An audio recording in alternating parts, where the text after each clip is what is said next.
So much drama in my life, it don't feel right, but you're picking fights. I have been cornered in bathrooms, being hated on. If we look at Lufuno's death, she's from Limpopo, she died of suicide because she was physically bullied. That's the most hurtful part of bullying, is how it dampens your self-image and your confidence. So cool, but you don't even know what you're trying to prove. Welcome to Mornings with Mack Rapapali, Gabriella. Thank you so much for having me. So first of all, congratulations on your brand new single. It's not brand new, right? It's the first single, then you've got another one coming. Yes, that's true. I'm hoping to release 7 songs by September. This is my first single, but we did release it in April, so it's not as brand new. So it's still kind of one of the, it's fresh, but also, you know. Yes. It's fresh, but also fresh. Yes. So what's your next single that's coming up? My next single is like almost a love song, but it's not really. It's more like the sad part of liking someone and they don't like you back. So that's all I'm gonna share about my next single. But I am hoping to release 7 songs by September. And you are 14. Yes. Are you in love? No. Were you in love? No. Did you have a crush? Yes. And then the crush was like, what happened? It was just like, no, I don't like you back. And then I was like, What's his name? I don't want to disclose his name on Just TV. throwing it out. Just throwing it out. Listen, so at the age of 14, I can think about all the things that I got up to when I was 14. What's your 14th secret? How do you balance school and music and, you know, the teenage stage and the lifestyle? What's your 14th secret? Like, I'd say that it's not really about balancing. I just take everything as it comes, you know, and make sure that I have a time for everything. So obviously school is number one. School comes first. So everything comes after school. And, you know, my school is very supportive of me, and that's why I love my school so much, because, you know, they support me, and whereas other schools I've been to didn't really support me while I was in the industry. And so I just like to balance everything. Time management is very important, you know, have an allocated time for everything, and just work everything in when it comes, because you can never predict the future. And so just need to make sure that right now is working out. So you moved from school to school, right? Is it 2 schools or 3 schools? How many schools did you skip? I've only been to 2 different. 2 different schools, right? And Nasty, you talk about being bullied. Yes. Was it the first school or is it the second school? The first school and the second school's bullying was 2 different kinds. Like, I would say that the second school, the reason I got bullied was because of my Instagram. People hate on my Instagram particularly a lot. Like, they really hate on my Instagram because it was during lockdown level 5 and I hadn't met any of my classmates yet, and so they judged me off my Instagram.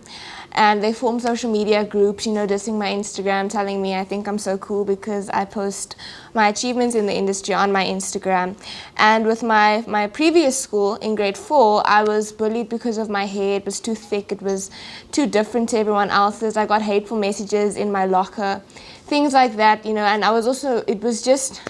I think it was just because I stood out and I intimidated the bully, because at the time she was like the best at everything.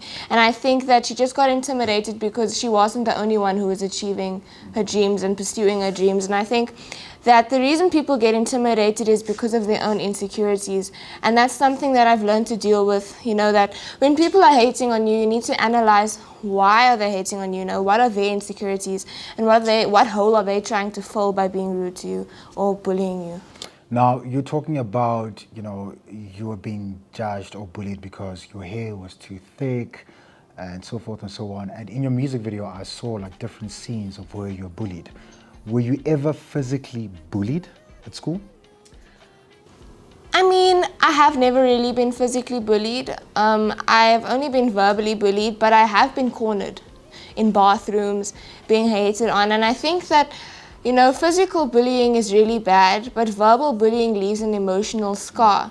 And, you know, physical bullying leaves more of an emotional scar than a physical scar, because if we look at Lufuno's death, she's from Limpopo, she died of suicide because she was physically bullied. And I think that we often try and separate verbal bullying and physical bullying, but what I've realized is that they both leave an emotional scar. And that's the most hurtful part of bullying, is how it dampens your self-image and your confidence. Now, when you were standing in that corner, when they cornered you, I mean, how did you feel? What kind of experience did you go through? I was severely scared, My first instinct was to record her, and be like, I'm going to record you, I'm going to show my mom what you did to me. But, once you're in that situation, you almost freeze. It's like you don't know what to do. You are so scared that you don't know how to say anything. And so whatever they're saying almost goes past you. It's more of the fear that consumes you in that moment that is the worst part of it. Because when I was cornered, I felt very scared. I was like, I don't know what to do right now because no one else is here. And no one else can say that you've done this, and only I know you've done this, and you can lie to everyone else because no one else was there. But what I realized is that when you speak about those things, often the bullies do admit they did it, because when you do something like that, you do feel guilty. If someone's going to corner you, they will feel some sort of guilty, or something in their conscience will be like, this is not right. And so I did speak to my teachers after that, because I was very traumatized after that happened. And the girl's parents did get called in, and she never bullied anyone again. Now, before you spoke to your teachers and addressed the situation, was there ever a point in your life while going through this phase where you thought of, hurting yourself in a way, thinking that, I feel rejected, I'm stuck in my own world, and I just feel like I don't deserve life anymore? I mean, did you ever go through a mental breakdown or an emotional breakdown where you were dealing with this whole situation on your own? Yes, I have. I think sometimes you feel very scared to tell anyone else, because what I felt was like, maybe I'm the problem, maybe this girl is just being rude to me, maybe I did something to her. And so at the end of the day, I was trying to be nice to her, I was trying to be friends with her. Maybe I thought that I was doing something wrong. I've never hurt myself, but I've thought of dying, and you feel like maybe death is the best outcome at the point, because you don't know what to do anymore. You feel like you're stuck in the same cycle, and like this is never going to end. And I think that's also one of the reasons I wrote Nasty, because it's one of the ways that I could express my sadness and my depression in music. And that's something that I want everyone else to hear who is being bullied, that it will end someday, and that it is okay to speak up, and you don't have to push yourself to be nice to people who are harming you and hurting you, because they won't stop unless you stop surrounding yourself with them. Now, you're talking about death, and now I'm trying to, get deeper into that depression element that you went through. You're talking about death. There are different ways in terms of how to commit suicide. What came into your mind? Which one was it? At the time, I was only 11 years old, and I hadn't really heard about like cutting yourself and all of those other alternatives. So the only way, I would just ask God, can I just die? Because I don't know what to do anymore. I felt so stuck in the cycle, and even today I feel stuck in that cycle, because often people are rude to me, and you just have to deal with it. You just have to pretend it's okay, but you don't have to pretend it's okay, because sometimes you tell yourself, these people are just hating on you, and you just have to ignore them. But sometimes it's hard to ignore, and in those times I just pray and I read the Bible, because for me that's the only way I can really focus on something else that's healthy for me. And to not allow the hate to get into my heart, I have to read positive messages and positive affirmations to make sure that I am emotionally stable. So now let's talk about the healing process. You then took a decision that now you're going to be vocal about it. What kind of steps did it take, and how did that affect you when you had to now face this bully? So when I did write my song and I published my song, people that had bullied me at my current school messaged me on Instagram, and they were like, is this song about me? And to be honest, the song was not about anyone in specific. It's just about the whole bullying scenario as a whole, all of the emotions I felt while being bullied by several different people. And often we think that the smallest words don't hurt, like someone just joking with you, maybe saying, you're so ugly, as a joke.